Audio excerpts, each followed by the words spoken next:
Então, boa noite aqui para o Giacomini. Tudo bem, Giacomini? Boa noite, seja bem-vindo mais uma vez. Obrigado, Everton. Boa noite a todos. Vinícius Gresses, Léo Gomide. Um abraço especial aí ao colega e amigo Leston Júnior, adversário de grandes embates nas categorias de base, né? Nos tempos de Atlético, contra a América, depois contra o Cruzeiro também. Mas mais um grande amigo que eu tive o prazer de fazer no futebol. E dá uma boa noite também ao grande Leston Júnior. Lestão, tudo bem? Quanto tempo? Tá tudo bem por aí no Ceará? Boa noite, Everton. Boa noite, Vinícius, Gomide, Alê, e não podia ser diferente, de forma especial ao Diogo, né? Faço minhas suas palavras aí, realmente o futebol proporciona esse tipo de situação, né? Realmente, assim, a gente acabou se conhecendo nos enfrentamentos e assim, eu tenho um respeito, uma admiração muito grande pelo profissional Diogo e pelo ser humano que faz um grande trabalho por onde passa, né? E estamos tranquilos, Everton. Assim, dentro da medida do possível, Fortaleza é uma cidade no Brasil que tem sofrido mais com tudo isso que tem acontecido, mas a gente tem tido um pouco de tranquilidade e paciência aqui para passar por isso.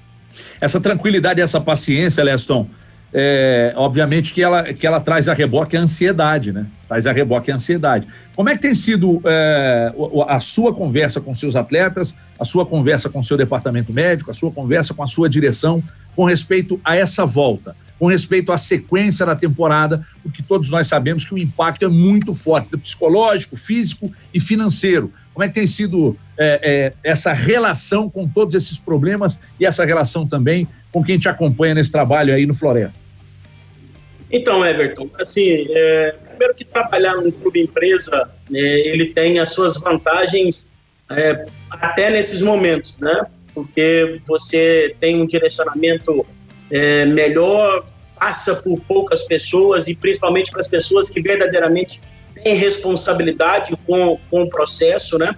Então, isso, de certa forma, é um facilitador mesmo nesse caos que nós estamos vivendo, né? Uma das formas que a gente tem procurado trabalhar aqui, Everton, é tentar isolar um pouco dessa questão que eu vejo assim de uma forma muito negativa, que é a politização do negócio, né? Eu acho que no Brasil como um todo, esse problema que nós estamos enfrentando dessa pandemia, as pessoas têm dado muito viés político a tudo isso. A gente tem procurado isolar o máximo possível e passar o máximo de tranquilidade para os atletas, para os funcionários do clube, né? Para que a gente possa ter paciência, cara. Assim, a gente tem tido toda a tranquilidade por parte da direção no que diz respeito à manutenção do emprego de todo mundo, a questão dos vencimentos, ou seja, o clube tem feito a parte dele no que diz respeito à condição e nós, profissionais, temos procurado passar para aquelas pessoas que estão ao nosso redor, atletas, comissão técnica, funcionários, enfim, tranquilidade no sentido de saber esperar um momento para que a gente possa pensar alguma coisa diferente do que ficar em casa, né? E cuidando, obviamente. Essa semana nós começamos um home training com os atletas para que a gente consiga ter um certo controle e a própria questão da gente conseguir fazer um trabalho de progressão de carga com esses atletas para que quando a gente puder voltar à atividade no campo, a gente possa ter pelo menos um mínimo de condição, né? E enquanto isso a gente acaba também dando a eles, principalmente os atletas, uma condição de se ocupar também durante o dia. A gente tem feito alguma coisa também no aspecto de conteúdo tático para que eles possam estar desenvolvendo e trabalhando e interagindo com a gente para que a gente vença aí esse momento tão delicado que, enquanto sociedade, todos nós estamos vivendo. Diogo Giacomini, Leston Júnior, nossos convidados nesta sexta sexy, senhores. Ô Everton, boa noite, né? Boa noite para todo mundo, para quem está acompanhando o Arena 98 nessa sexta, em especial pro Leston e pro Diogo que estão com a gente. O Diogo, Leston falou das vantagens, né, de se trabalhar num clube empresa. Você também vive uma situação semelhante. Queria que você falasse um pouco de como que o Coimbra tem lidado com essa crise até aqui, com essa paralisação. E se vocês já estão, né? A gente está vendo os clubes aqui de Belo Horizonte, região metropolitana, né? Porque cada um aqui de Belo Horizonte treina em um lugar. Já planejando aí a volta aos treinos, como é que vocês estão também nesse aspecto de ideia aí de se reapresentar? Bom, Vinícius, primeiro um grande abraço para o Alê também, como eu não vejo ele na minha tela aqui, acabou passando em branco. Eu tô no grande estúdio abraço, aqui. Alê, eu sei que ele está no estúdio, na verdade é o que está trabalhando mais, né? Tá tendo que deslocar, mas, Vinícius, realmente o Coimbra, como clube empresa, ele tem um diferencial, né? A gente, não adianta eu querer voltar aos treinos, ou o próprio Elias Moisés, que é o gestor técnico do projeto, querer voltar aos treinos, se a Prefeitura de Contagem liberar, como parece que já liberou o América, porque a gente faz parte de um grupo, né, que é o Grupo BMG, e o Grupo BMG está com todos os seus negócios suspensos, né, todas as suas atividades, inclusive no prédio principal do banco, não tem ninguém indo lá. Então, essa é uma decisão que não depende da parte técnica, da coordenação técnica ou da direção de futebol. Tá? É uma parte que nós precisamos da presidência e do Grupo BMG, né, de todos os membros, né, do Grupo Investidor, uma liberação para que todos os negócios do banco sejam reativados e dentre eles o Coimbra. Então, a gente precisa de uma autorização no nível um pouco acima, né, do que a gente tem alcance. O segundo, né, que é a parte que o Leston falou muito bem, é de nós termos um pouco mais de tranquilidade, né, justamente por termos um investidor por trás, e o Coimbra até agora tem cumprido, né, todos os salários estão estritamente em dia, né, não houve nenhum tipo de redução, né, nem para os atletas, nem para a comissão técnica. A nossa comissão também de preparadores físicos tem trabalhado, dividiu os atletas em 3 grupos e tem trabalhado como personal trainer desses atletas no dia a dia para eles fazerem as atividades em casa.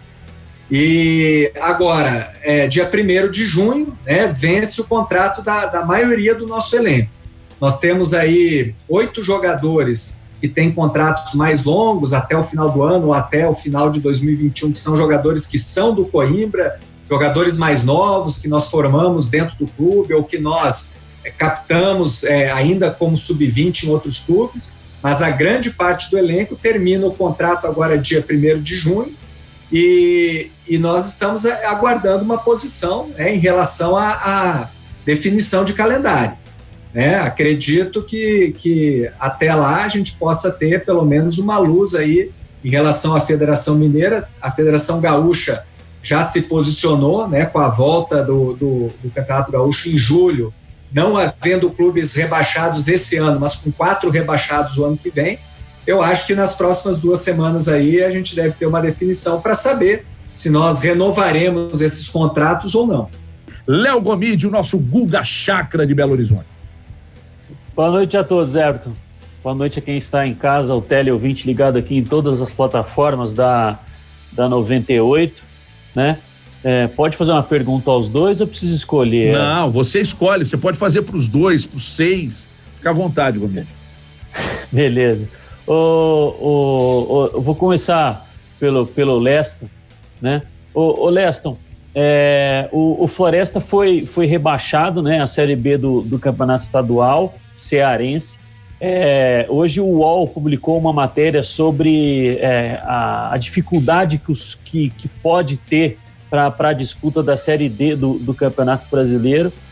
Você chegou, né, num processo de transição, estava o Luan Carlos aí como técnico e chegou você agora para ser o treinador. O quanto isso impactou na montagem do elenco, porque, pelo que eu li, tiveram muitas saídas de jogadores. Como que estava aí a prospecção de atletas, a montagem do grupo para a Série D, e você que vive o ambiente, se você acredita que vai acontecer a competição? Então, Gomide, assim, até dentro daquela minha fala anterior, o clube tem dado assim, para a gente uma condição muito boa, tanto que a gente continua junto ao executivo do clube, Fred Gomes, nós continuamos o processo de montagem, né? Porque vai haver uma reformulação grande, né? essa coisa do clube empresa e principalmente do clube formador, ele tem algumas características, né, que eu particularmente vejo com muita importância. Antes de ter ido para o Santa Cruz, eu estive aqui em Fortaleza para conhecer o projeto, né? Eu recebi um convite no final de 2018 para vir conhecer o projeto. E eu já tinha feito algumas observações na época, e agora, logo na minha chegada, esse insucesso, ele foi muito fruto de uma metodologia aplicada no clube, do aproveitamento de atletas formados no clube como pré-requisito principal, né? E eu sempre pontuei à direção do clube que nós precisávamos pensar um pouco no aspecto competitivo, porque você não tem, institucionalmente falando, cobrança de imprensa, cobrança de torcida. Então, o seu ambiente externo, ele é muito tranquilo. Você tem todas as condições possíveis em matéria de estrutura física, financeira, administrativa dentro do clube. Então, se você não conseguir criar um ambiente competitivo interno, você vai ter muitas dificuldades nas competições, né? Então, a gente acabou conversando nesse sentido e já tínhamos iniciado o processo de montagem de um elenco, aproveitando os bons valores que tem aqui formado pelo clube, mas também incrementando um pouco com atletas que acrescentam não só tecnicamente, mas também em aspectos competitivos. E nós continuamos esse planejamento. Estamos até na frente de muitos clubes em função disso, né? O presidente até brinca às vezes que quanto mais tempo demorar a voltar, talvez seja melhor, porque ele tem no projeto dele, ele comprou o terreno que hoje é o clube, é o CT do clube em 2014, e ele tem um projeto de em 10 anos conseguir disputar a Série B do brasileiro, né? E então, assim, seria 2024.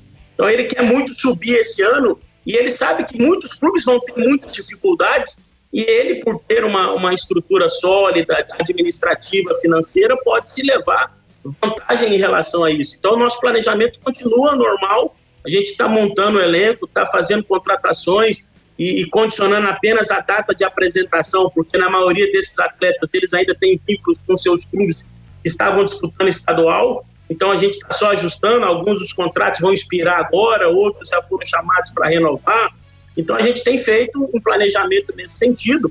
E em relação à disputa da Série C e D, Gomes, é mais difícil começar a Série A e B do que a D e a C, por uma questão simples. A Série C e Série D, as suas primeiras fases, e a primeira fase dura 90 dias, ela é regionalizada. Então, os deslocamentos podem ser terrestres. A Série A e B precisa da malha aérea, e isso vai ser um dificultador muito maior para que a CBF possa articular nesse sentido, né? Então, até vi essa matéria que o UOL vinculou hoje, mas a gente tem tido muito feedback da Federação Cearense e há uma expectativa que a Série D e a Série C possam ter início em julho, dentro daquilo que a CBF tem planejado. Você fez a mesma pergunta pro Jacomini, Gomes? Você não era duas, você tem que decidir o que você quer. Não, mas eu ia fazer uma de cada vez. Vocês estão muito apressados. Então pode fazer a sua pergunta agora pro Jacomini, ele responde, a gente sai pro intervalo, depois a gente segue na volta no Papo com o Diogo Jacomini, Leston Júnior, conosco Vinícius Grice, Léo Gomide, Alexandre Silva, é o Arena de sexta-feira, vai de novo na bola, Gomide. Ô Jacomini, você citou aí o Campeonato Gaúcho, se a Federação Mineira adotasse essa mesma estratégia para voltar ao campeonato, não ser ninguém rebaixado, no que vem ter 14, você acharia válido? Léo, eu tenho uma opinião que é muito particular, eu nunca discuti essa opinião com ninguém do Coimbra, não é uma opinião do clube, e também não cheguei a discutir com a federação, com o Rafael, com o Léo Barbosa, mas eu tenho uma opinião de que o Campeonato Mineiro ele tem que urgentemente passar para um número ímpar de equipes. O número par, para ele continuar sendo disputado em a primeira fase em pontos corridos, é muito desequilíbrio você jogar 6 jogos fora e 5 em casa. Tá? Esse desequilíbrio ele fica muito aumentado pelo fato de haverem apenas 3 equipes grandes, vamos dizer assim. Por quê? é um número ímpar de jogos e um número ímpar de equipes grandes. Então, assim, você acaba que, se você faz 5 jogos em casa, né, e ainda pega 2 grandes, você tem apenas 3 jogos em casa do campeonato realmente que você disputa, né, que é o campeonato das equipes do interior. Então, assim, eu acho que seria um bom momento, né, para a federação realmente não rebaixar ninguém, porque eu acho que, voltando o campeonato, ele sendo disputado ainda nas suas 2 últimas rodadas, nós vamos perder uma premissa que ela é primordial para qualquer competição, que é a equidade, a igualdade técnica da disputa. Por que eu estou falando isso? Tem 5 equipes que já anunciaram que, se o campeonato voltar, vão jogar com sub-20. O técnico vai ser um estagiário lá do clube, né? Tem outras equipes que já falaram que dispensaram os jogadores e que, se o campeonato voltar, vai pegar uns jogadores, o Cruzeiro, o Atlético, o América vão ajudar e vão emprestar jogadores para essas equipes. Então, assim, vai virar um campeonato completamente diferente do campeonato que vinha sendo disputado, né? Eu joguei com uma equipe lá no início do ano e agora o meu adversário, quem está disputando comigo, vai jogar contra essa equipe completamente desconfigurada. Tá? Isso fere um item importante de qualquer regulamento de competição, que é a igualdade de condições na disputa, a equidade. Então, eu acho que realmente não pode ter rebaixado, justamente por isso, e é bom falar isso fora da zona de rebaixamento, né? A 3 pontos da zona de rebaixamento, senão parecia que Coimbra estava chorando para poder ficar na primeira divisão. E também acho que é uma boa oportunidade para não ter que encerrar o módulo 2, né? Realmente subir o campeão do módulo 2 e o ano que vem iniciar o Campeonato Mineiro com 13 equipes para todo mundo jogar 6 jogos em casa e 6 jogos fora na primeira fase. Tanto o Leston quanto o Giacomini, os dois, né, têm uma realidade um pouco diferente, né? Porque são times menores, só que são times, né, clubes empresa, né? São times com estrutura boa, com financeiro saudável, e é uma realidade um pouco diferente. Agora, a minha curiosidade é mais pro Leston, para saber como que tá a situação aí no estado do Ceará, porque a gente falava aqui há um bom tempo que discutir volta de campeonato tem que ser alinhada com a realidade que cada estado tá passando. Aqui em Minas, né, a gente sabe da realidade, já é complicado. Aí você citou, Leston, que Fortaleza vive um momento complicadíssimo, né? Teve até lockdown aí já decretado pelo governo do estado. E como que tá a situação dos outros times, né, do estado, tirando Ceará, Fortaleza? Quero saber dos menores mesmo, se tem condição de voltar, se tem condição de ter alguma ajuda para esses times. Como que você encara a realidade do futebol aí no Ceará, discutindo aí essa coisa de retorno e tal? Você acha que tem condição realmente? Então, Ale, assim, até na semana passada houve uma reunião com os clubes que têm competição nacional representando o estado do Ceará, né? No caso, Floresta, Guarani de Sobral, que vai jogar a Série B também, e o Ferroviário, que está na Série C. E a federação, via CBF, chegou para a federação um protocolo da CBF com o Ministério da Saúde, e a reunião foi no sentido de mostrar aos clubes a exigência de protocolos e ver os clubes as condições que cada clube tem para se adequar a esse protocolo, né? Porque houve um equívoco muito grande na comunicação do processo, ainda está havendo, né?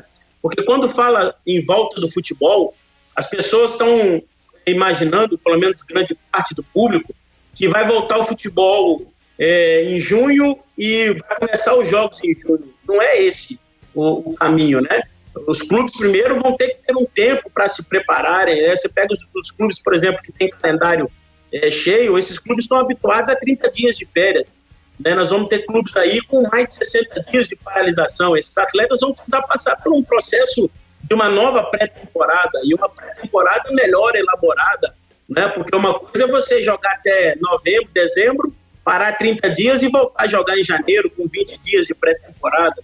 Os clubes vão precisar de um tempo maior. Então, há um erro dessa comunicação, porque primeiro os clubes precisam se preparar e se readequarem para voltar a treinar, né? Então, eu acredito que aqui no Ceará, o Ceará e Fortaleza com certeza já tem todo esse protocolo pronto, o Floresta também já tem todo o protocolo pronto, aquisição de testes, todo o protocolo dentro do CT, está tudo pronto. E Guarani e Ferroviário estão em entendimento com a federação para tentarem, se não se adequarem a todo o protocolo, pelo menos a parte dele, né? Então a preocupação da federação tem sido hoje muito maior com esses clubes que têm calendário, que vão representar o estado nas competições nacionais.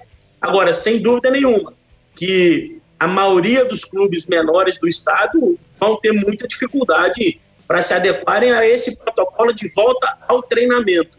Para voltar a jogar, aí vão ser outros 500 que vão passar por outros protocolos e por outros aspectos que aí a federação vai ter que estudar com esses clubes como será feito. Jacomini, a mesma pergunta que o Ale fez para você também. O Coimbra também já está, seu departamento médico já todo alinhado. A gente, na verdade, já tem a programação das 2 primeiras semanas, quando for autorizada o retorno aos treinamentos, nós já temos as 2 primeiras semanas todas mapeadas, com os atletas treinando inicialmente em duplas. O Coimbra tem uma estrutura de campo, né, que permite usar os espaços de tal forma que nós consigamos manter os atletas distanciados. Então, os atletas na primeira semana em duplas, alternando o período da manhã com o período da tarde, para também não haver muita movimentação no CT, sem usar vestiários, vão ser criadas tendas fora para os atletas poderem se organizar e colocar chuteira. Eles levarão material para casa, receberão do roupeiro e eles mesmos já vão chegar com os uniformes, vão lavar o seu próprio uniforme em casa.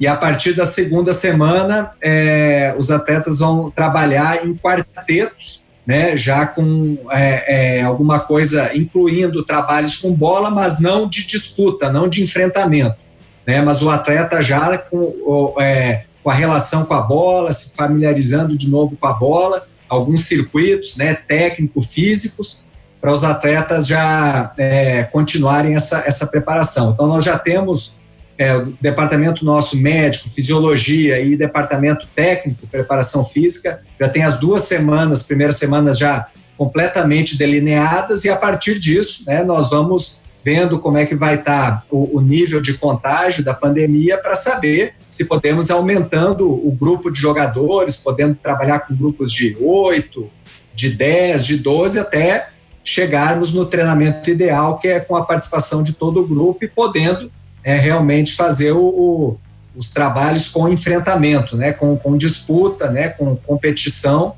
que é o que realmente prepara os jogadores para jogar em alto nível. Ô, senhores, eu quero fazer uma pergunta também que eu gostaria que os dois respondessem. Começa com você, Leston, sobre essa sobre essa mudança nas 5 alterações, né? Você instituir mais 2 alterações que podem acontecer durante o intervalo. Eu quero saber o que você pensa, o que você imagina que pode ter de ganho, se te agrada a ideia e se você acha que o futebol tende a melhorar com essa mudança. Sem dúvida. Eu acho até que demorou, cara. Acho que demorou a ver essa mudança. Eu acho que quando houve aquela mudança liberando 23 atletas participarem do procedimento de jogo, já deveria ter tido essa modificação também. Primeiro porque no aspecto físico a exigência do jogo hoje ela é muito alta e você passa a ter um ganho considerável você podendo substituir 5 atletas.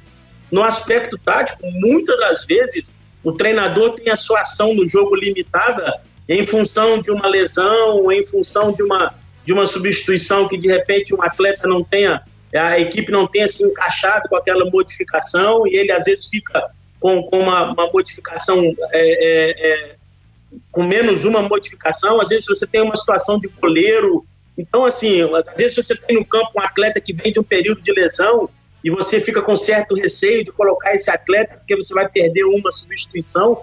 Então, os ganhos são inúmeros para que se melhore a qualidade do jogo, não só no aspecto físico, mas principalmente no aspecto tático.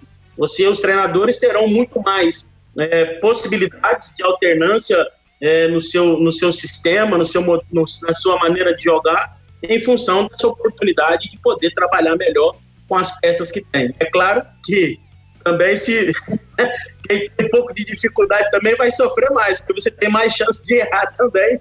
Então isso é algo que vai ficar interessante, mas brincadeiras à parte, sem dúvida nenhuma, sou 100% a favor. Acho até que demorou a vir essa modificação. Jacomini. Só antes do Jacomini responder, o Leston já está contratado como meu secretário quando eu for presidente da FIFA, porque essa é uma mudança que eu falei que eu faria há muito tempo. Né?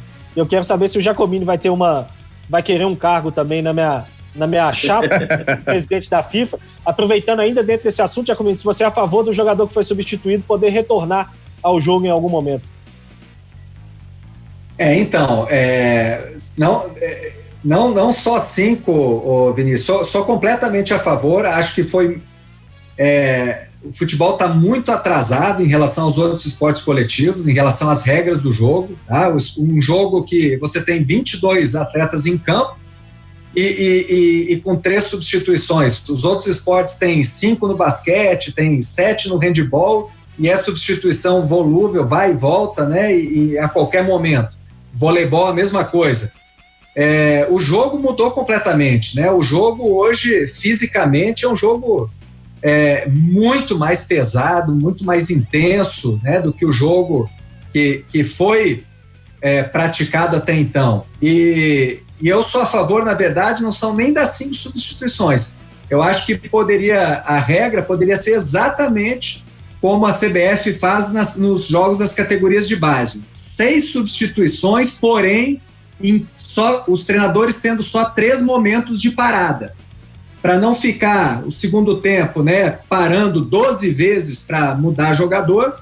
O técnico tem 3 momentos para parar a partida, o intervalo não conta, então se você substituir alguém no intervalo, não conta como uma parada para substituição, e em 3 paradas você poder trocar 6, pode trocar 2, 2 e 2, pode trocar 1, 2 e 3, 2 vezes 3 jogadores ao mesmo tempo, porque eu tenho certeza que vai melhorar o espetáculo, assim, vai melhorar muito, né? Eu direto faço substituição física nos jogos, não é porque os jogadores estejam mal preparados fisicamente, é porque tem jogos que o jogador cumpre uma função que elevou ele ao extremo, né? Por exemplo, na 3ª rodada nós fizemos um jogo contra o Atlético, e o Mailton, lateral direito do Atlético, é um lateral extremamente ofensivo, é um lateral que vai dentro do campo do adversário toda hora. Então, o meu jogador de extrema, que jogou na beirada, ele fez estímulos,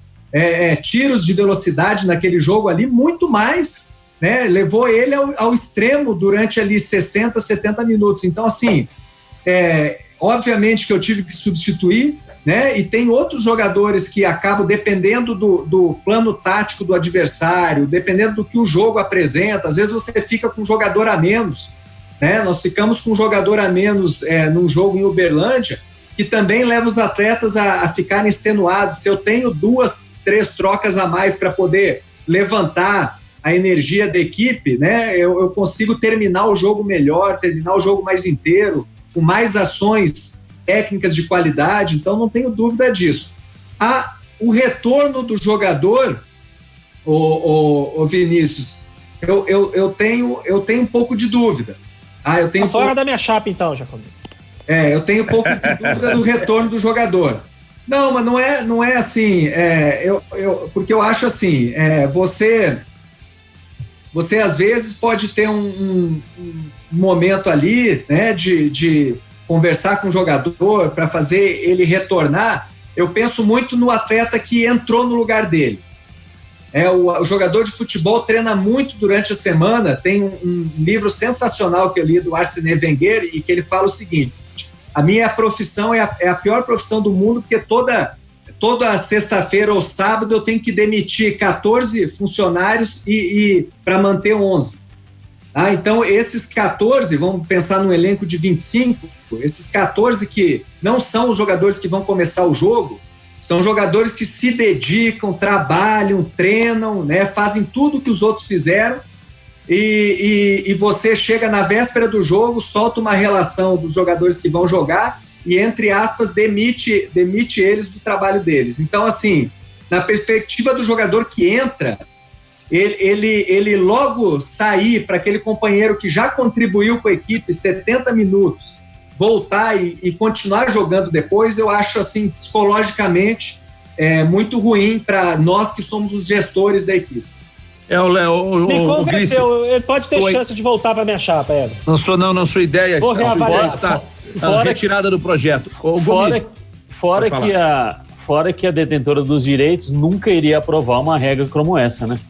O Gris e seus absurdos, né? Nós temos que, inclusive, fechar o ficam de joelho pra TV, por isso mas os clubes são tudo quebrado, depende da televisão, ela manda e desmanda.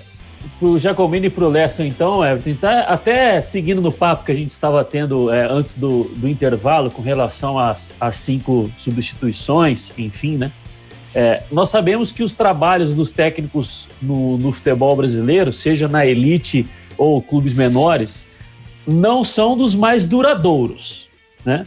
E o calendário já não permite muito o técnico, durante ali um determinado período do ano, em ter várias sessões de treinos. É claro que o trabalho é feito pelos técnicos para ter o grupo mais homogêneo possível na compreensão da ideia de jogo que vocês têm, né? Dos comportamentos que são os básicos ali para a equipe funcionar.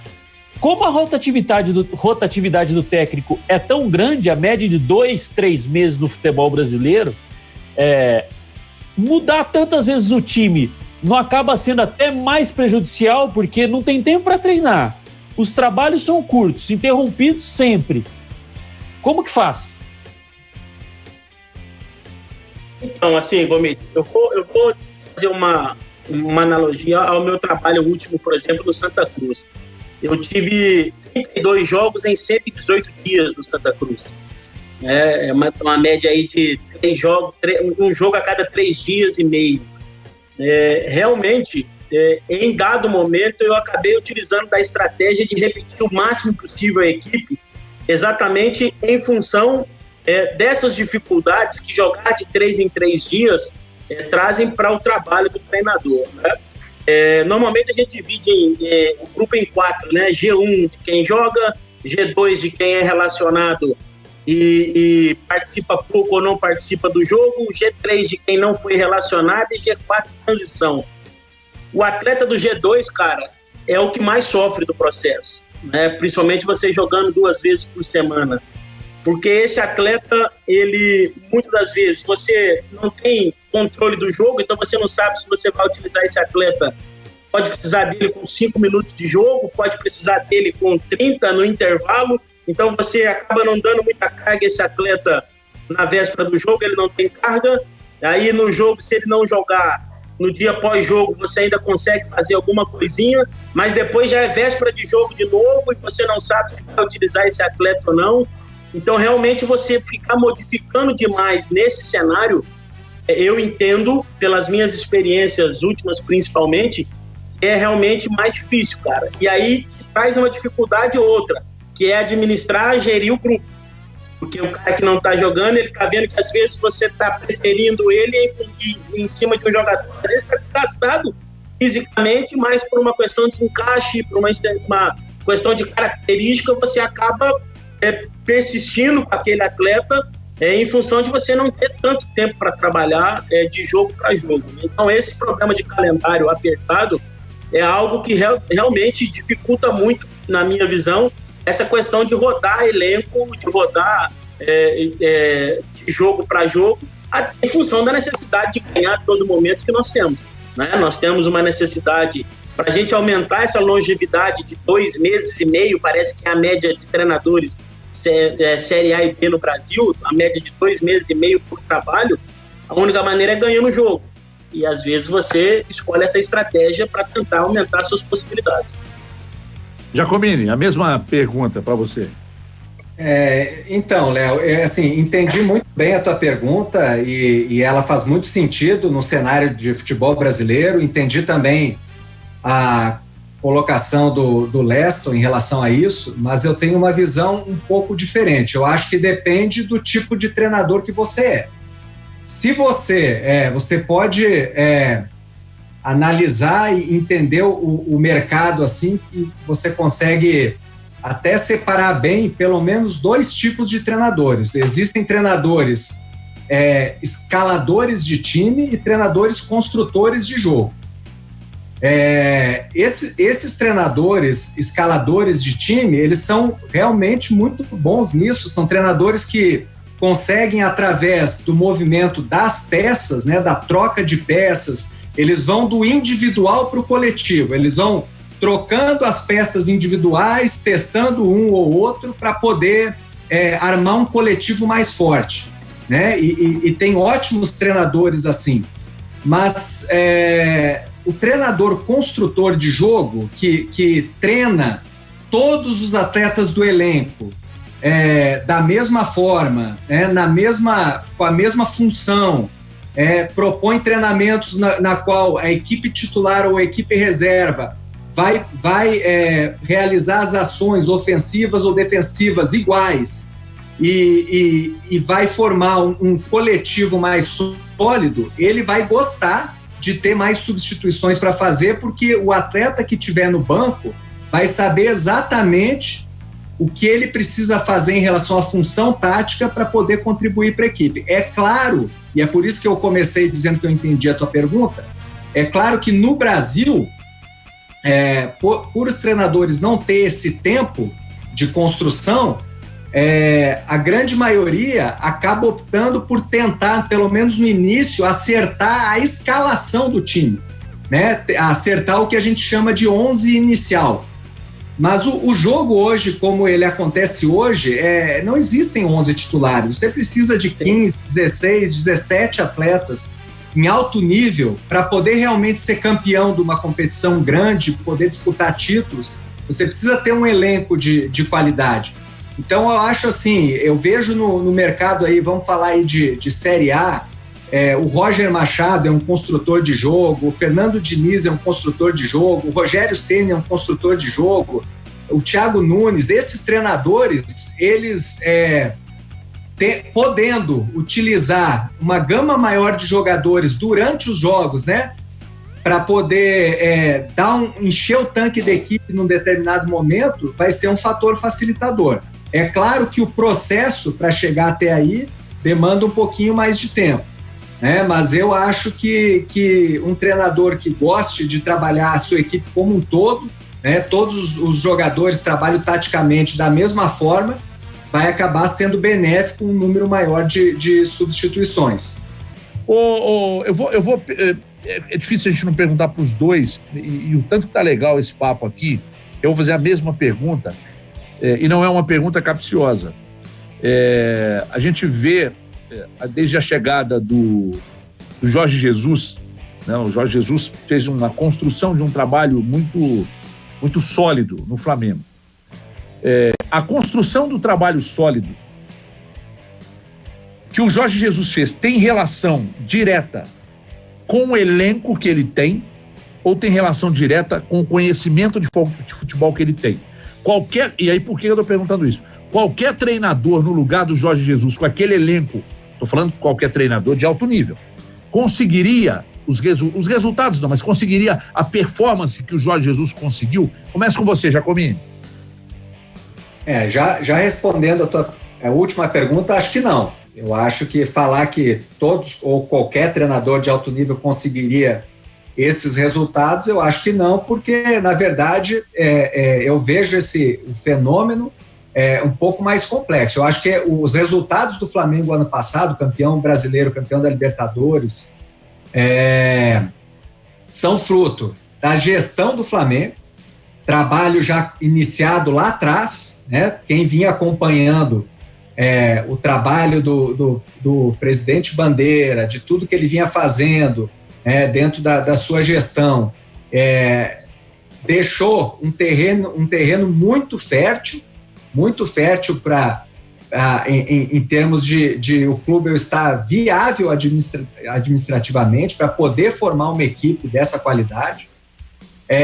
Segundo, realmente o Flamengo fez um elenco para nível de futebol brasileiro, tá? Um elenco muito acima da média dos últimos anos, tá? Um elenco com muitos jogadores de nível de Liga dos Campeões, jogadores assim, no ápice da sua maturidade tática, do seu entendimento de jogo, e um treinador também de alto nível. Você tirar o mérito do Jorge Jesus em relação à forma como o Flamengo jogou, eu acho que seria uma grande covardia, porque realmente a parcela de contribuição dele é muito grande. Eu acho que todos esses fatores, a gestão bem feita, a qualidade do elenco, o trabalho do treinador, e aí encabeçado pelo treinador, mas de toda sua comissão técnica, não só a que chegou de fora, né? O Flamengo tem grandes profissionais brasileiros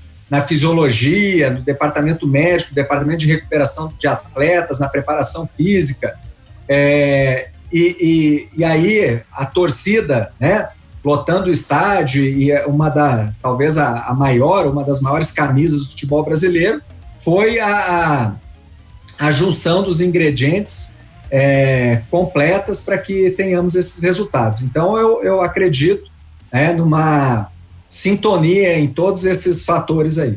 Uma fusão de bom elenco e bom trabalho, ou se você pega, por exemplo, um outro treinador e coloca ali com as mesmas condições, se a performance seria a mesma, Leston? Então, Everton, assim, eu concordo com o que o Diogo colocou muito bem, foi muito feliz aí nas colocações dele, que qualquer treinador que hoje está no alto nível do futebol brasileiro, eu acredito que não é? Mas também tem dois aspectos que eu entendo ser importante. Primeiro, que no êxito de um trabalho de um clube de futebol, se dá muito mérito, às vezes, de forma isolada ao trabalho de um treinador, quando são inúmeros fatores que contribuem para aquele resultado acontecer. Né? E olha que eu deveria estar advogando em causa própria, mas eu não penso que seja dessa forma. Né? Eu entendo que são muitos elementos que contribuem ali para aquele resultado acontecer. E para falar um pouco até da parte tática, que aí o Jorge Jesus é um treinador com muita capacidade, com muito conteúdo, talvez essa equipe criou uma maneira de jogar, um modelo de jogo aplicado pelo Jorge Jesus. Ele foi, talvez, impulsionado com a chegada junto dele, ou próximo dele ali, de alguns jogadores que tiveram uma importância muito grande nesse processo, principalmente no aspecto defensivo da equipe, né? Ou no sistema defensivo. Você vai colocar aqui Rafinha, o Pablo Mari, o Felipe Luiz, o próprio Gerson ali no setor de meio campo. Esses jogadores chegaram, são todos jogadores com mentalidade, com conceitos táticos, principalmente trabalhados na Europa, que chegaram junto com o treinador com ideias muito parecidas com a característica desses jogadores. Talvez com outros atletas, o Jorge Jesus pudesse demorar um pouco mais a conseguir implantar o seu modelo de jogo, principalmente jogando tanto como se joga aqui no Brasil. Então, acredito que ele teve muitos méritos, mas houve também uma contribuição muito grande de outros fatores que são fundamentais para um trabalho ter resultado. Eu acho que o treinador não é responsável único pelos títulos e muito menos responsável único pelo insucesso de uma equipe de futebol que é tão complexa, não só na sua maneira de ver, mas principalmente de atuar. Everton, Desculpa só, Grace, só um complemento em relação ao que o Leston falou, em relação ao Jorge Jesus, que é importante a gente falar em termos de futebol brasileiro, quando faz essa comparação, que é o seguinte, a próprio Jorge Jesus e até o Sampaoli, que agora está no Atlético, foram muito exaltados pelas campanhas do ano passado. A literatura de treinadores, notadamente a canadense, a americana, a literatura mundial, ela divide o treinador em 4 etapas na carreira dele. Ela diz que tem o treinador iniciante, que é o treinador quando começa, e vai errar muito, vai errar várias vezes. O treinador competente, que depois ele atinge muitos anos de prática, muitos jogos nas costas, Eu penso assim, que é mais ou menos a fase que eu e o Leston estamos agora no momento. Um terceiro estágio, que é o treinador expert, né, que é o treinador, assim, que além de já ter muitos anos nas costas, ele já domina muito aquele campeonato, por exemplo, o Muricy, que foi tricampeão brasileiro, tetracampeão, aliás, né, o Luxemburgo, o Filipão, já está no alto nível há muito tempo, né, o tempo que eu e o Leston temos de carreira, eles têm de alto nível, então são treinadores expert naquilo que eles fazem. E o último estágio que a literatura coloca é o treinador inovador. Que é o treinador inovador, o que é? Ele já passou, ele já foi iniciante, ele já foi competente, ele já foi expert, e ele já ganhou dinheiro, já se estabeleceu, já está completamente desarmado para qualquer tipo de coisa, e ele consegue inovar, né? Consegue tentar estratégias novas, tentar treinamentos novos, táticas novas para a sua equipe. E eu vejo, né, o Jorge Jesus, o Sampaoli, é como o Guardiola faz, é como o Klopp faz, esses caras, esses gênios aí do futebol, que conseguem, eles já estão tão estabelecidos, né, e até eu falo, quando falo estabelecidos, é na carreira, estabelecidos no capital simbólico de quem eles são e estabelecidos financeiramente também. Porque muitas das nossas opções, às vezes, na carreira, de escalação de time, de treino, de jogo, ela pesa também a questão financeira, né? Porque a gente depende daquele jogo, daquele trabalho. Então, eu vejo que o Jorge Jesus e o Sampaoli, eles conseguiram chegar no Brasil já muito bem resolvidos financeiramente, muito bem resolvidos em termos de trajetória profissional, de carreira, com um capital simbólico muito grande e conseguem inovar, né? E tem tempo para inovar. Aqui no Brasil, nenhum treinador consegue chegar no último patamar do treinador, que é conseguir ser um treinador inovador.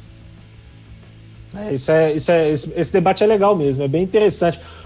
Diogo, só porque o tempo está já no final, e eu vou te fazer uma pergunta que talvez seja até um pouco ruim de responder, porque eu sei que é a profissão de vocês, é o trabalho de vocês, o Leston também, que conhece a realidade do futebol mineiro, acho que pode responder também, mas do seu ponto de vista, você falou lá atrás a respeito da possibilidade de volta do Campeonato Mineiro, e a gente tem um campeonato com time jogando com sub-20, outros times vão fazer um junta-junta aí para jogar essas 2 rodadas que faltam, sem rebaixamento. Aí a gente vai ter, talvez, existe uma possibilidade real da gente não ter, por exemplo, Série D, Série C esse ano. Então não se justifica nem termos ali uma classificação para a Série D do ano que vem, porque aí eu acredito que a CBF manteria os times que jogariam esse ano. E a gente vai ter aí talvez um campeão que vai representar muito pouco, porque provavelmente vai ser Atlético, Cruzeiro ou América. Você acha que justifica pensar na volta do Campeonato Mineiro nesse momento, nesse formato, nessas condições? Bom, Vinícius, o Coimbra gostaria muito de encerrar o campeonato, né? Até porque faltam 2 partidas e nós acreditamos que com 2 vitórias a gente poderia encerrar o campeonato assim, com um resultado um pouco mais condizente daquilo que nós apresentamos em termos de desempenho. A gente não gostaria de terminar o campeonato com 1 vitória só, eu acho que a gente não fez um campeonato brilhante, longe disso, Coimbra vai melhorar muito para os próximos anos, mas eu acho que a colocação do Coimbra, nós almejamos ainda terminar o campeonato até 1 ou 2 posições acima. Isso falando desportivamente, eu, os jogadores, o clube, gostaria muito de continuar jogando e de jogar até o fim. Mas realmente a minha posição e o nosso diretor, o Elias Moisés, pensa da mesma forma, de que, pensando em termos de sociedade, e pensando também na saúde financeira dos clubes do interior, o campeonato deveria ser encerrado. Ô, Gris, a mesma pergunta vale para o Leston Júnior? Eu acho que o Leston pode responder também, porque conhece a realidade dos clubes do interior, a realidade do Campeonato Mineiro, e até serve para ele também, né? Ele falou também que o Floresta tem uma condição que outros clubes menores não têm lá no estadual. Eu queria que você pode falar também, Leston. O que você acha? Se justifica a gente pensar numa volta do campeonato só para falar que terminou, basicamente? Então, Gris, assim, eu entendo que você vai... no país, o Brasil é um país territorialmente continental, cara. Então você vai ter situações diversas em estado para estado. Aí não é informação não, mas algumas situações que eu tenho conversado muito com pessoas próximas à federação aqui do Ceará.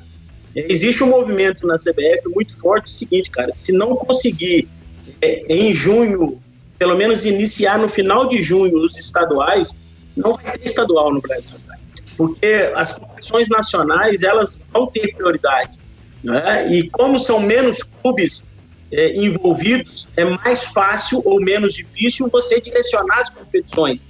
Essa questão dessa diversidade de estado para estado aqui no país vai inviabilizar os estaduais se não começarem no peito, porque existe um movimento pressionando para começar no peito, para terminar, porque a federação que elege CBF, a gente sabe todo esse processo político que existe, né?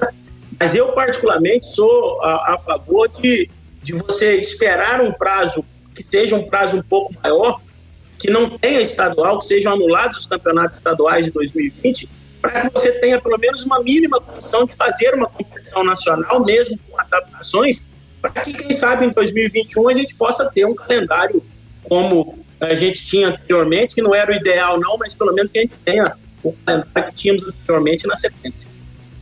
É curioso que nós temos estaduais pendentes, mas cada estadual com uma situação de número de rodadas, né? Isso também pode dificultar essa sequência aí. 8h57, senhores, eu gostaria muito de agradecer. Foi um modelo que a gente testou hoje e, pelo menos do meu ponto de vista, aprovadíssimo, né? Trazer 2 especialistas, debater sobre futebol em alto nível, modestamente falando, para mim aprovadíssimo. Agradeço demais, Leston, a você, sucesso aí no Floresta e muito obrigado mais uma vez por ter aceitado o nosso convite. Obrigado, Everton. Prazer grande participar sempre com vocês e principalmente com a presença ilustre aí do Diogo, que, volto a repetir, é um profissional que eu tenho uma admiração e respeito muito grande. E com essas feras aí, Vinícius e Gomide, que a gente sempre que pode estar se falando aí também via rede social. Um grande abraço para vocês e tenham tranquilidade, saúde e paz aí nesse momento. E o Ale que tá lá, e o Ale que é nosso representante. Grande Ale, também, que tá lá no Pombal, exato. É que o Ale fica lá caladinho, fala pouco, não aparece tanto. O Diogo falou que ele trabalha muito, mas ele só trabalha no deslocamento, porque a gente aqui não faz muita coisa, não. Fica lá só na paz, tranquilo. Mas o Ale dá importância para todos nós aqui. Jacomini, obrigado mais uma vez por ter aceitado o nosso convite. Você sabe do quanto você é um cara valorizado por nós aqui, a gente admira demais seu trabalho, principalmente o carinho que você tem conosco aqui. Um grande abraço, sucesso no Coimbra.